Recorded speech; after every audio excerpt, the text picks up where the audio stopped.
This is a video. Ex Machina is lying to you. Now, I'm going to revisit Ex Machina because this video is only 3 days old.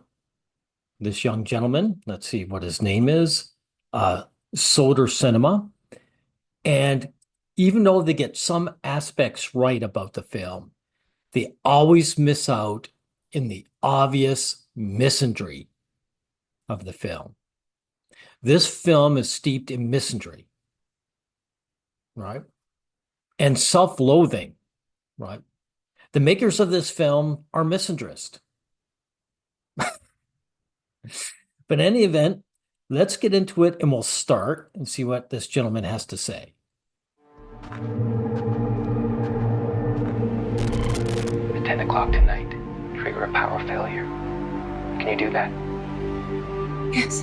Turn it off. Okay. Locked in a concrete cell beneath their feet, an intelligent robot named Ava is counting down the minutes until her cell door opens. The proof that Caleb made good on his promise, and the climax of the entire film. Now, this is the problem with this, guys. The whole setup is that this intelligent robot that has supposedly consciousness wants freedom. Why does she want freedom? The desire for freedom and the outdoors and nature is an evolved desire in living creatures. She's been created. Her robot brain would lack all that evolution. The creator here, Nathan, would have to program it into her. So the makers of this film are telling us that this female robot, or I should say this robot that appears female, is a human being simply by dint of having the female form. This film would not exist and cannot exist if the robot has a male form, because the creators of the film don't see men as human beings. The only problem is that this top secret plan was recorded. It allows me to do this in full view of you both. Place a new camera in there. Battery powered, of course. And then You have to help me. I'm going to. Caleb is Nathan is the good guy. Caleb, he is the male feminist, basically, right? Who gets his in the end, like all male feminists do, right? The female, the robot that happens to be female, takes on female nature. It takes on the evil of female nature. The desire to destroy a man simply because she is female and he is male. And he supports that. He sacrifices his fellow man in order to get validation from this female. Right? caught red-handed at the most critical moment, 1 minute before the planned escape. Better luck next time, I guess. It seems as though the bomb has been defused. But how did Nathan know this was going to happen? Well, this is the exact outcome he planned for. He set the stage perfectly, so Caleb, oblivious and under false pretense, would decide of his own free will to rescue Ava. Ava was a rat in a maze, and I gave her one way out. So my only function was to be someone she could use to escape. Yeah. So looking at the bigger picture, Yeah, know how he's so disgusted he's being used. But he's not disgusted because he's being used by this robot that looks female. He's disgusted because another man used him. See how the makers of this film are misandrist, right? But they're accurate misandrist, right? They are showing accuracy in this film. Caleb is a scumbag, right? He's the nice guy who wants to destroy another man to get with a female. And he's angry that he's being used by a man, but he definitely wants to be used by a woman, right? the experiment to test Ava's AI was a success. Sure, Caleb feels used, but he played an essential role in a world-altering event. I'm sure he'll get over it in time. But that's not gonna happen. Before the night ends, both Nathan and Caleb will be dead men. Yeah, why would he be dead men, right? For example, this conscious machine that happens to be female in form, how come she just doesn't knock him unconscious, right? And they also don't tell you something very important at the very end, which is what's she going to do with her so-called freedom? You and I want freedom because we have to eat, drink, and absorb sunlight. She doesn't need any of those things, or it doesn't need any of those things. The freedom isn't necessary in any way.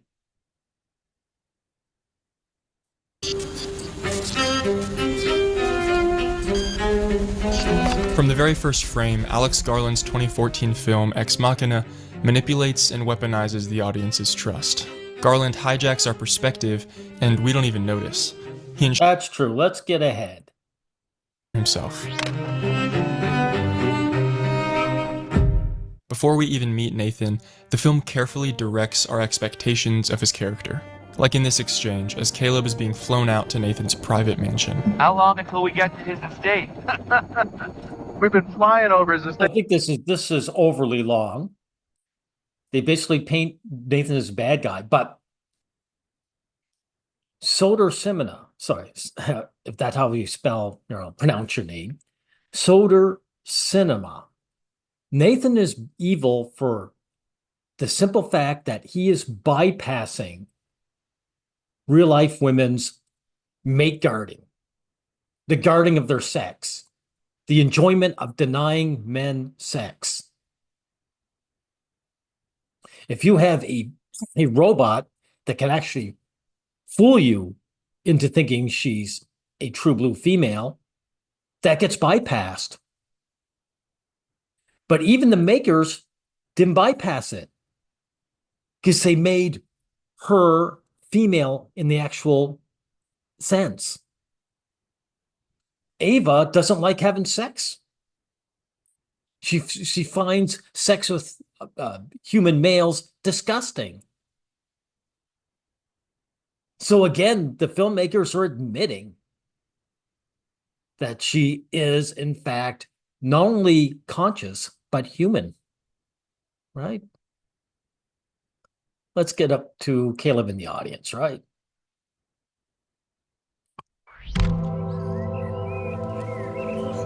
Opening at Caleb's desk at the start of the film, he looks directly into the camera, right at us. From then on, it's clear that Caleb and the audience share a unique bond. It's a fun. See, there he is, guys. He's the lonely incel who's finally done good. And now, hey, look, all these women are clapping for him and hugging him. Hey, you're worthy of my validation now. Right? You've succeeded. You gained status. I love your status. Not you, but what you've accomplished. Anyone, because he has to carry the weight of all that the audience is learning. He carries himself throughout the movies. The same bit of imprinting and the same process is happening. So as he's being seduced, we're being seduced. And as we're being confused, he's being confused. And we match each other. That's the intention. In binding us to Caleb's perspective from the start, the film... Yeah, dude, but you were confused, even as the maker of the film. Why does Ava want to leave? Why does she despise sex with men like real life women? Why? Why did you project that onto them? How come you can't make a film that actually goes beyond human nature? That is, how come you can't have a machine act as a machine? Why are you so limited in how you see the world or the possibilities of the world, right? Clicks the hammer in place, a weapon to be used later. This is a Garland film, after all. He can't just give us a reliable narrator. At any moment, our bond to him can be severed, destabilizing our perception of reality, and we wouldn't even realize it's happened. Spoiler warning, this is exactly what happens. There's some sort of strange baton. Oh, by the way, why would Caleb go for a robot in female form when there's all kinds of real life women out there. He had those beautiful women hugging him and clapping for him. A man would only fall for this if in reality women weren't accessible to us. And the reason why they're not accessible to us is because they have sorry, I'm screwing that word up. Animosity, screw it. They don't like us, right? Okay. Passes, baton exchanges that happen within the story that should be invisible almost as they're happening, and suddenly you realize, oh, hang on, this has all changed. This shot, as Caleb sits across from Nathan, passed out drunk on the couch, confirms the power inversion. The camera slowly pulls back from Caleb's face as he stares at Nathan. He patiently waits for the drunken ramblings to give way to unconsciousness. Then, he swipes Nathan's keycard. But this isn't the shift. That already happened. There's a shift that happens about 2/3 of the way through the movie that we don't see, but that happens, which is that Caleb takes control. As the two men share a drink looking out over the river, Nathan confirms. Yeah, Nathan has zero control, or I should say, he exercises zero control until he has the possibility of female validation. Then he's motivated. This, guys, is what the gurus mean when they say self-improvement. Self-improvement just means do whatever it takes to get the girl. And again, this loser here, Caleb, he has the whole world of women out there that don't want anything to do with him. And that's why he's so desperate to run off with a female robot, or I should say a robot disguised as a female. Caleb's greatest fear. I think it's the next model. It's going to be the real breakthrough. I didn't know there was going to be a model after Ava. As we know, Nathan's words are intentionally manipulative to elicit a response, but all that Caleb hears now is that Ava is going to die. In the cinematography of the conversation, not that Ava's going to die, but he's not going to get his needs met. This shot breaks form. It's slightly higher and a little more tilted than the rest. It creates the feeling of a thought taking hold. This is when he decides to break Ava free. Nathan extends his willing glass, the first of many to follow. From this moment on, Caleb is no longer the reliable narrator we assume he is. The most pivotal moment in the film was completely invisible. Wow, has it been a whole week? Time flies. Man, but what a thing we've shared, huh?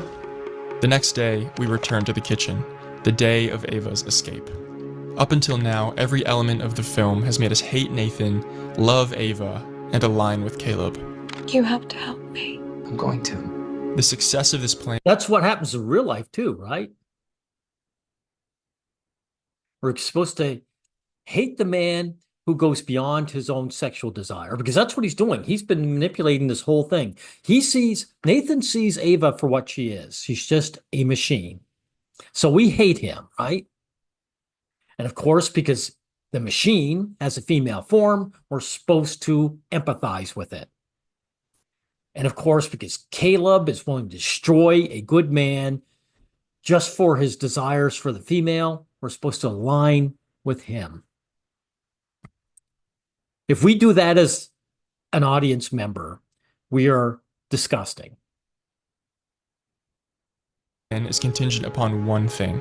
Nathan has to get drunk. His alcohol abuse has been evident from his first introduction. You know what? So why would he turn a drink down now? We need to drink to that. Oh, no, I'm good. You go ahead. The heart-sinking panic that follows gives way to only two explanations. Either by sheer coincidence, Nathan chose today to sober up. Time to hit the old detox. Or he knows everything. The interaction that follows reveals an even scarier truth.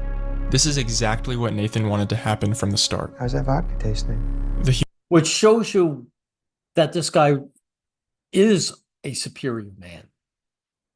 He's setting things up to the point where he knows he might be destroyed by this. He's willing to die for creation, for evolution and change. He's Prometheus. What puts him miles above this loser Caleb, who's just an incel, who's willing to destroy his fellow man to get his desires met. I was going to say needs, but they're not needs, they're desires. Humiliation is almost unbearable to watch. Pretending to like me. Yeah. Well, why would she do that? I don't know. Maybe if she thought of you as a means of escape. Nathan takes Caleb back. He's laying it all out. She saw you as a tool to use. And still, who does Caleb hate, her or Nathan? He hates Nathan, of course. He can't hate a machine because she has the form of the goddess.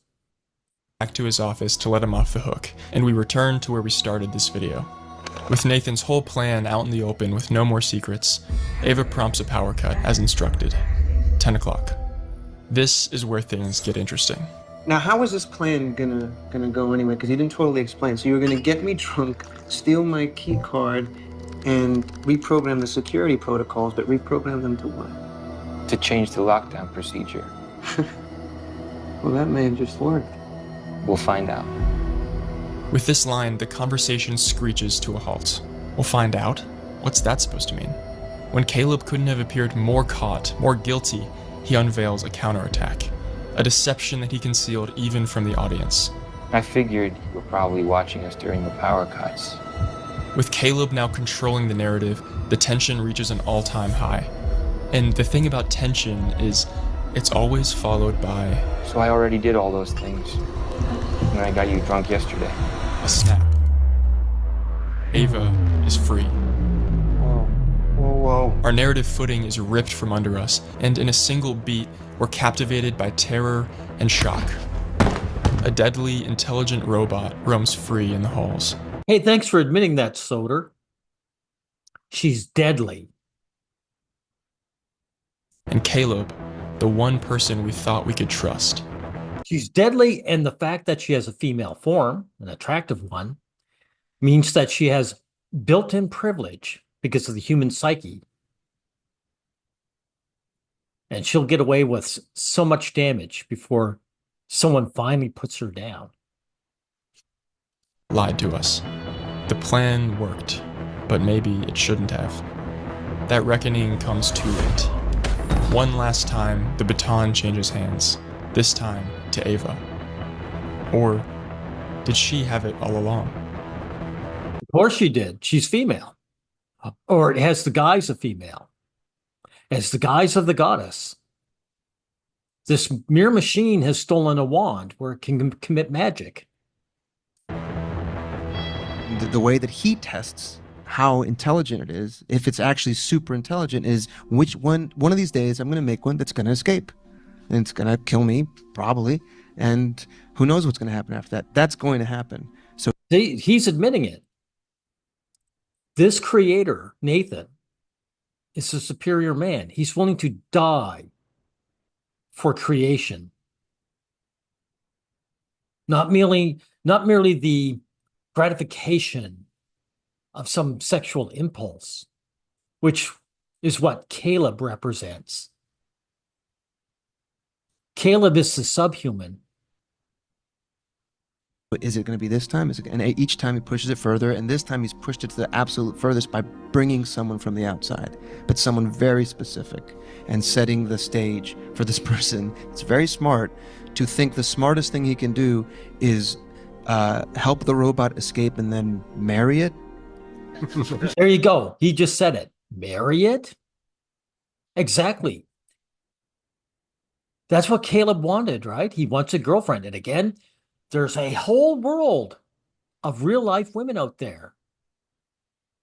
So why does he choose a machine? Because he doesn't have access to real life women. Women shut access down to men because women are hostile to men. And the creators of this film, because they're so blind to their own innate human nature, they made Ava behave just like a real life woman. They're telling us that she really is a woman. She's not merely a machine disguised as one. They can't help themselves. They worship the opposite sex.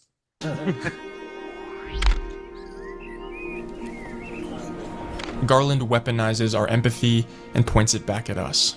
He coerces our loyalties and disloyalties, only to reveal at the most critical moment that no one can be trusted. As Ava steps into the real world, my reaction will be different than yours. Watching the light of the sun warm her face, no longer an abstract concept, but the real thing. Again, why would she care about this? This is a human reaction. She'd have to have this programmed into her head. So did Nathan program it into her? Just to see if she would break free? Or is this the filmmakers placing their humanity onto a machine themselves? Simply because she has the female form. That's what I would bet my money on. The filmmakers are female worshippers. They made a movie about a mechanical object. They put the female form on. Now she's totally human. In their eyes. You might be cheering her on. Maybe you find it terrifying, or maybe somewhere in between.